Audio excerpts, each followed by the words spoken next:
La problématique de ce sujet, c'est qu'on a un tènement foncier qui se libère, qui est mis à la vente, un ancien hôtel qui s'inscrit justement dans cette volonté de la municipalité de M de requalifier son centre-ville, de requalifier son centre-bourg.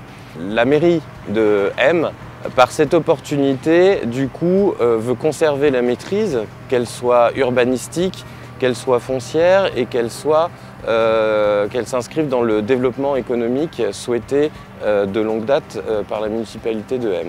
Alors c'est la municipalité de M qui a fait appel à l'EPFL puisque adhérente à l'établissement public.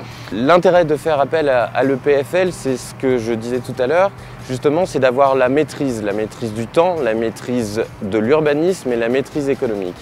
La maîtrise du temps pour se permettre de se donner le temps de réfléchir sur le devenir de ce tènement foncier.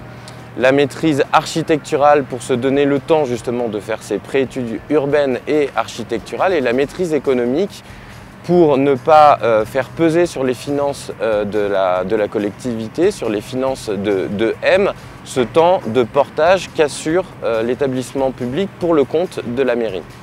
Alors les résultats, vous les voyez derrière moi. C'est la réalisation d'une opération immobilière de 16 logements et de 6 commerces.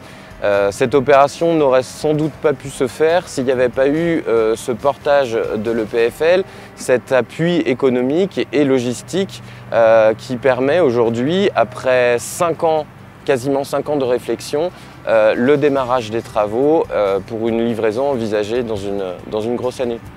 Alors je pense que l'EPFL est un outil majeur pour les élus puisqu'il apporte son savoir-faire en termes de négociation, son expertise en termes de valeurs foncières et l'appui et le confort logistique qui permet encore une fois de donner le temps à la maturation, le temps à la réflexion pour avoir le meilleur projet possible pour la municipalité et ses habitants sur son territoire.